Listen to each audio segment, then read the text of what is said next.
오늘 마태복음 22장은 천국 비유에 대해서 예수님께서 말씀해 주신 것입니다. 그리고 후대에 마태가 마태복음을 기록하면서 자신의 신학적인 해석이 약간 가미되면서 오늘 비유의 말씀이 기록되게 됩니다. 예수님은 비유를 통해서 천국에 대해서 설명해 주기 시작합니다. 예수님의 비유는 간단한 비유였습니다. 단순한 비유였고 쉬운 비유였고, 예수님이 천국은 하면서 비유를 시작할 때 초점은 하나님 나라에 대한 초점을 분명히 가지면서 비유를 설명해 주기 시작합니다. 그 비유에서 초점이 여러 가지가 되게 되면 듣는 사람들이 무슨 의미를 말하고 있는지 말을 알아들을 수가 없게 되는 것입니다. 그리고 또한 말씀을 듣는 사람은 대부분 예수님을 따랐던 보통 사람들이었습니다. 따라서 예수님의 비유는 알아들을 수 있는 쉬운 비유의 말씀이었고, 비유라는 것은 설명을 쉽게 하고 이해를 쉽게 하기 위해서 말씀해 주시는 것이 비유라는 것입니다. 특별히 상징적인 의미를 담아서 다른 사람이 이해할 수 없는 감추어진 뜻으로 말한 것이 아닙니다. 오늘 비유를 통해서 하나님 나라 천국의 비유를 주님께서는 말씀해 주시는 것입니다. 먼저 이렇게 말씀을 시작합니다. 자기 아들을 위하여 혼인잔치를 베푼 어떤 임금과 같다는 것입니다. 하나님 나라는 자기 아들을 위하여 혼인잔치를 베푼 임금과 같다. 잔치 중에서 가장 흥겨운 잔치가 바로 혼인잔치.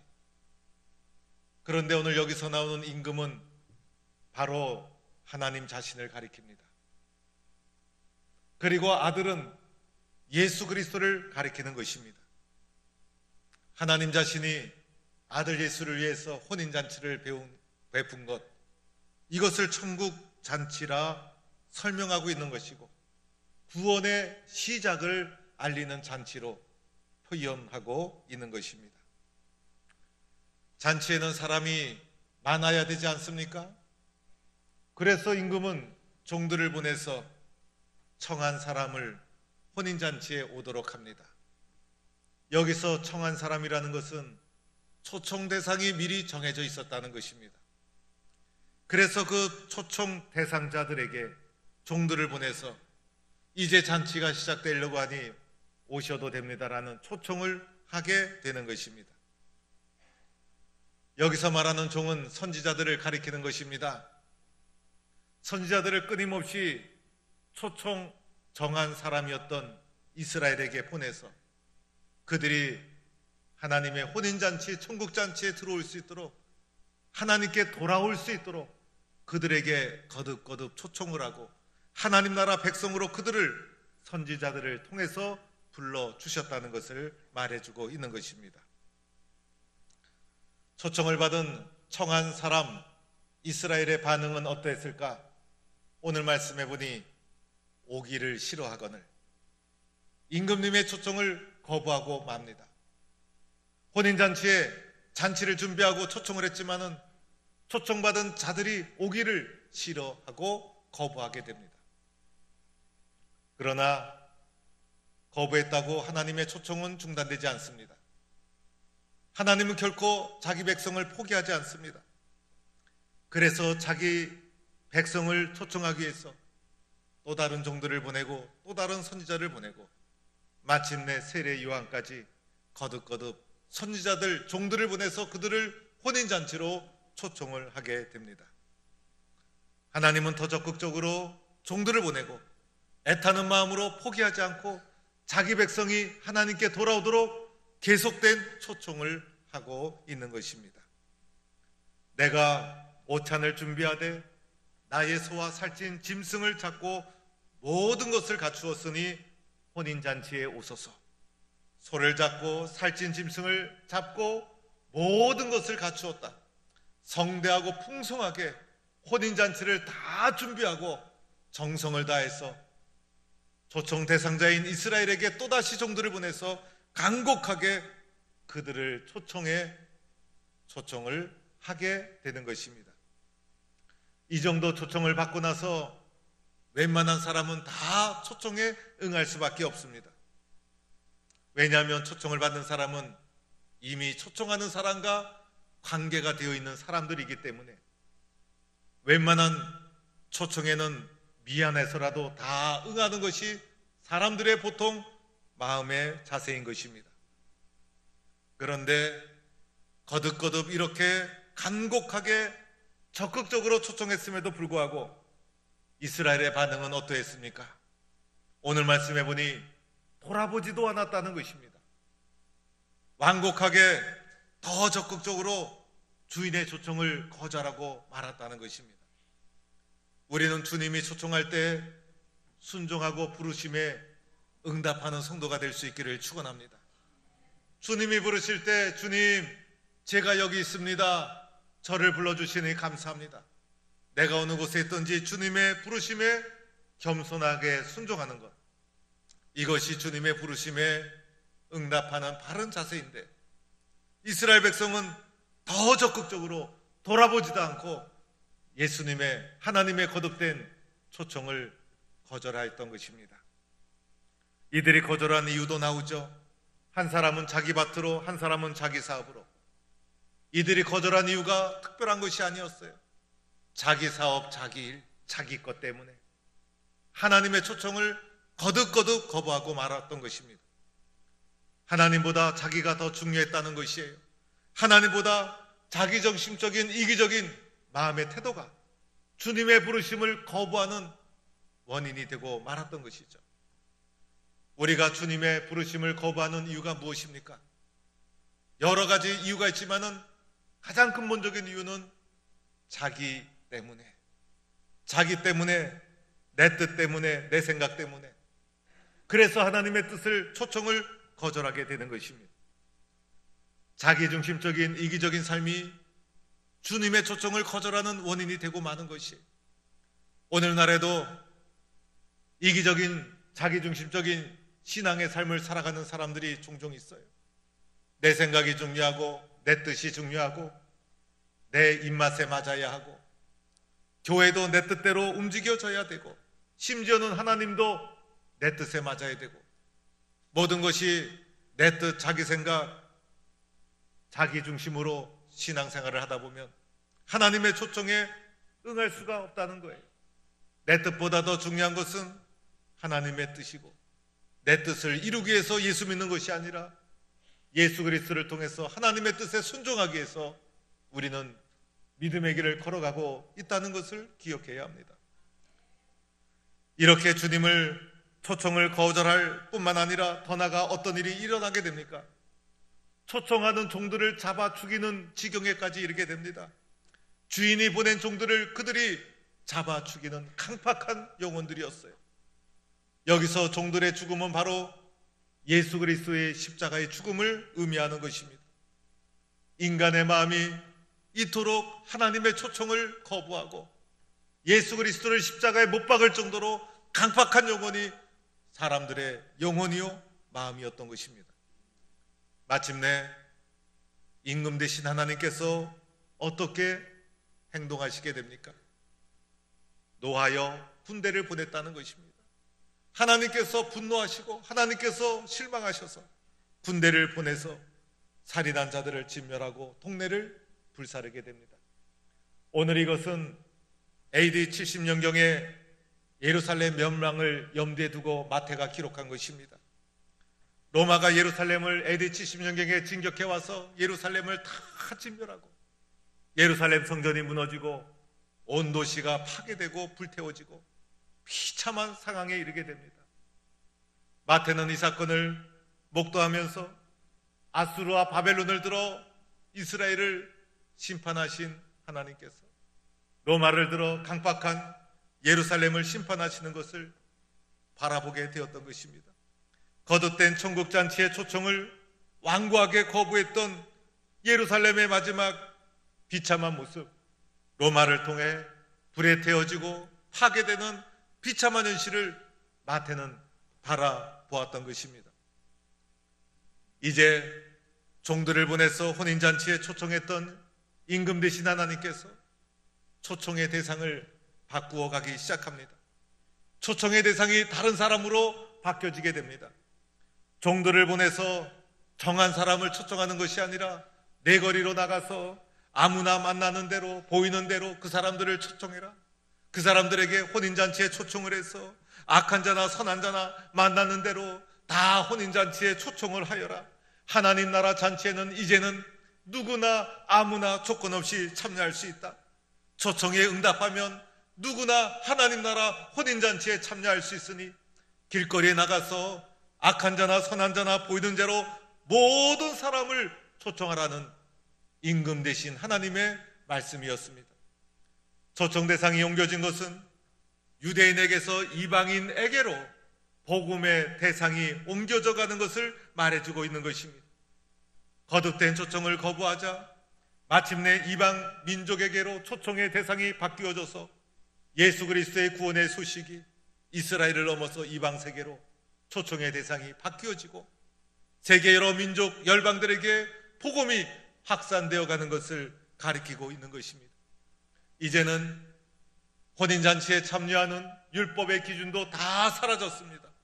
십자가의 은혜로 그리스도의 복음을 믿기만 한다면 은혜로 혼인잔치에 참여할 수가 있게 된 것입니다.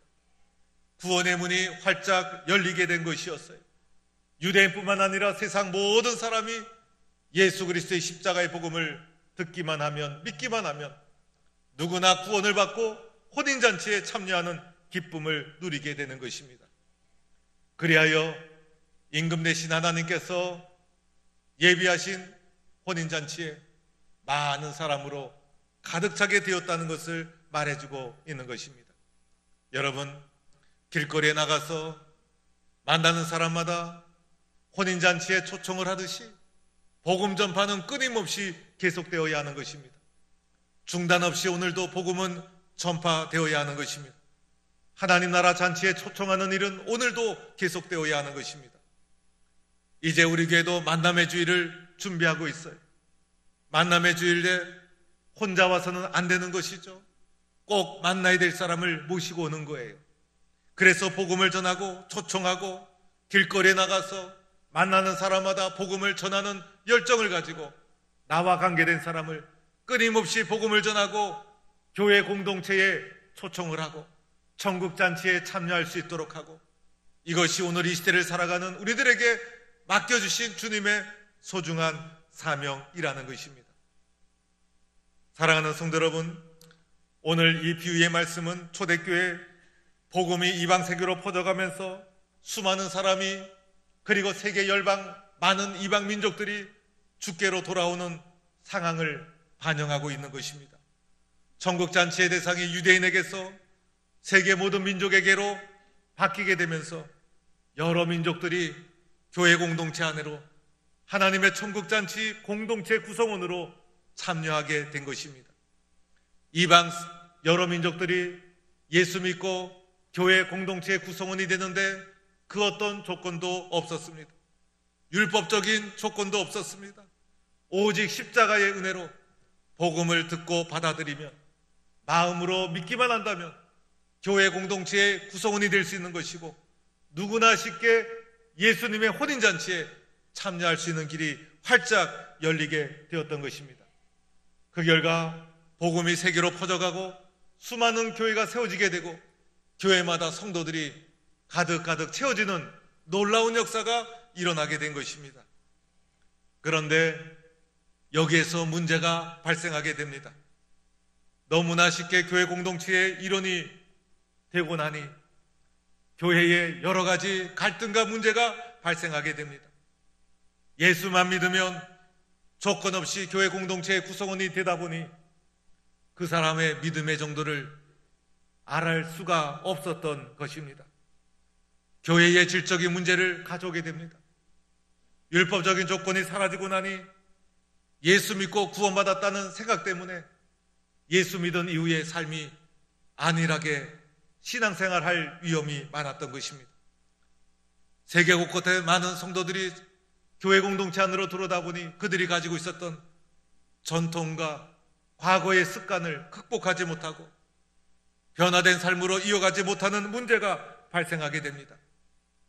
예수를 마음으로 영접하다 보니 마음속에 있는 믿음을 측량할 길이 없었던 것입니다.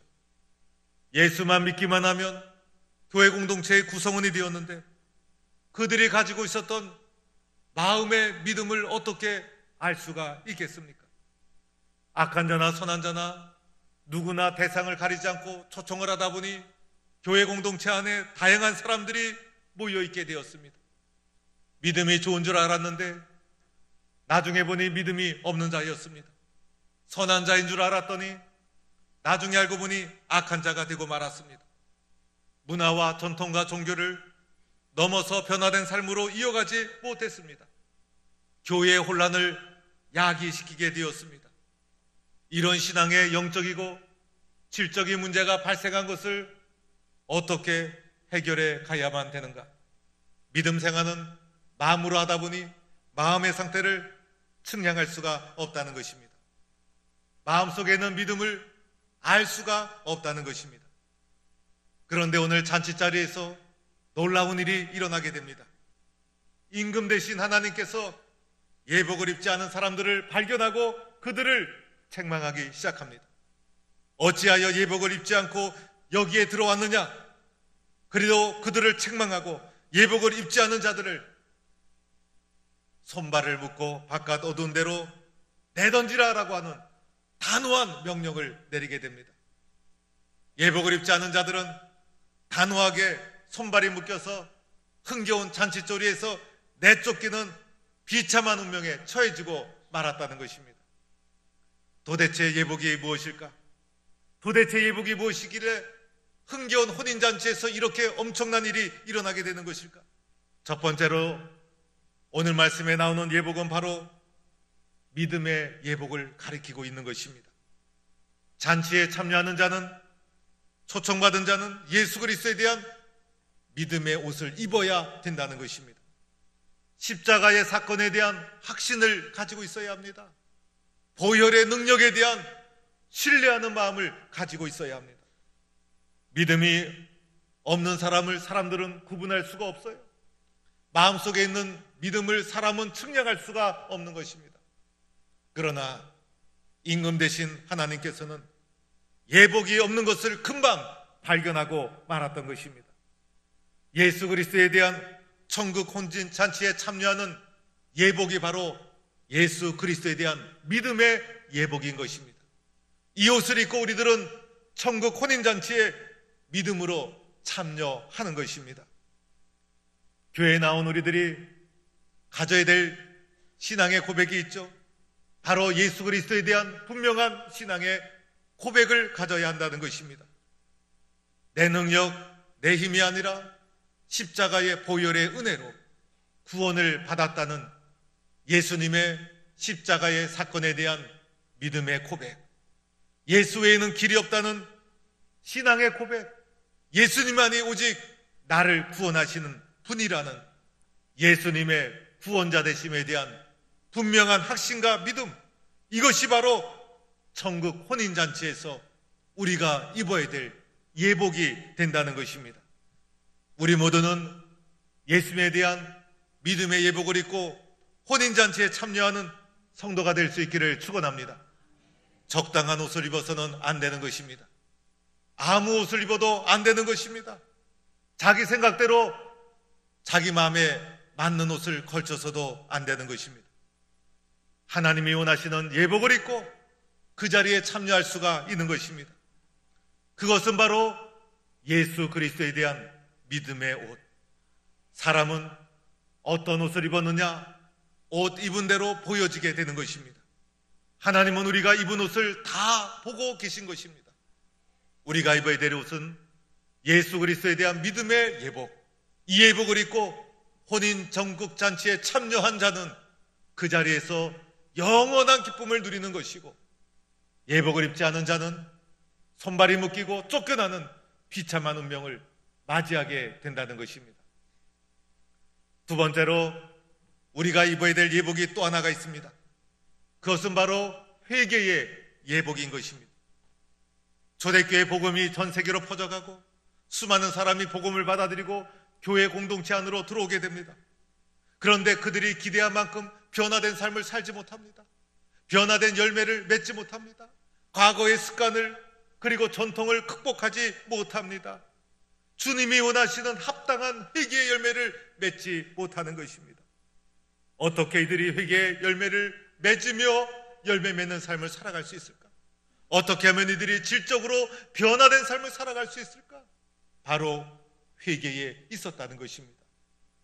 마태는 훗날 마태복음에서 천국의 비유를 다시 한번 예수님의 말씀을 근거로 마태복음을 기록하면서 오늘 이 부분에서 회개를 촉구하는 뜻으로 의복을 설명하고 있는 것이에요. 회개해야 열매가 주어진다는 것입니다. 회개해야 성숙해진다는 것입니다. 회개해야 끊임없이 변화될 수 있다는 것입니다. 회개가 마르지 않아야 된다는 것입니다. 회개 없는 삶은 과거로 돌아가게 됩니다. 회개 없는 삶은 변화가 중단되게 되는 것입니다. 예수 믿는 가정에서 회개하고 복음을 받아들였죠. 예수 믿고 나서도 끊임없이 회개할 수밖에 없는 연약한 존재가 저와 여러분인 것입니다. 오늘 나는 현재의 삶 속에서 끊임없이 회개의 삶을 살아가고 있는가? 어떻게 신앙의 질적인 문제를 해결할 수 있을까? 회개에 그 답이 있다는 것입니다. 천국잔치에 참여하는 자, 끊임없이 그리스도 예수 안에서 기쁨을 누리고 은혜를 누리며 살아가는 길, 오늘의 삶 속에서 끊임없이 회개가 진행되고 있는가? 여기에 달려 있다는 것입니다. 여러분, 우리들의 신앙은 오늘도 진행형입니다. 그래서 우리들은 끊임없이 주님 앞에 이렇게 고백해야 합니다. 주님 말씀대로 살지 못한 저를 용서하여 주옵소서. 주님 말씀대로 저는 살고 싶습니다. 그러나 주님 뜻대로 살지 못한 부족하고 연약한 저를 용서하여 주옵소서. 주님 앞에 끊임없이 현재의 삶 속에서 회개가 진행될 때 우리가 입어야 될 예복, 바로 그것이 회개의 예복이요, 그 예복을 입은 자가 천국 잔치에서 영원한 기쁨과 은혜를 누리게 된다는 것입니다. 여러분, 이 예복은 초대교회 성도들에게 엄청난 도전을 준 것이었어요. 내가 교회 공동체의 일원이 되었다는 것 하나만으로 영원한 생명이 보장되는 것이 아니구나. 믿음이 있어야 되고 끊임없이 회개가 있어야 되는구나. 믿음의 옷을 입고 회개의 옷을 입지 않으면 나는 영원한 기쁨을 누리지 못하는구나. 믿음의 예복을 입고 회개의 예복을 입고 예수님과 함께 천국잔치에 참여해야 되는구나. 예복이 없는 자는 비록 이 자리에 있을지라도, 예복을 입지 않은 자는 교회 공동체의 일원이 되었을지라도 예복이 없으면 이 자리에서 추방당할 수밖에 없구나라는 엄청난 도전을 그들에게 주고 있다는 것입니다. 오늘 말씀 마지막에도 청함을 받은 자는 많되 택함을 받은 자는 적구나. 청함을 받아 이 자리에 많은 사람이 초청되어 왔지만은 택함을 받은 자는 적다는 것이 그들을 향한 영적인 경고의 말씀이 되고 있는 것입니다. 사랑하는 성도 여러분, 오늘 우리는 주님의 초대를 받아 이 자리에 나와서 주님 앞에 예배를 드립니다. 오늘 우리가 입어야 될 옷이 무엇입니까? 바로 믿음의 옷이요 회개의 옷인 것입니다. 이 예복을 입고 선택받는 기쁨도 함께 누리는 성도들이 될 수 있기를 바랍니다. 하나님의 초청을 받고 이 자리에 나온 우리들, 믿음의 예복, 회개의 예복을 입고 주님을 찬송하며 주님의 선택을 받아 더 큰 기쁨과 은혜를 누리는 성도가 될 수 있기를 주의 이름으로 간절히 축원합니다.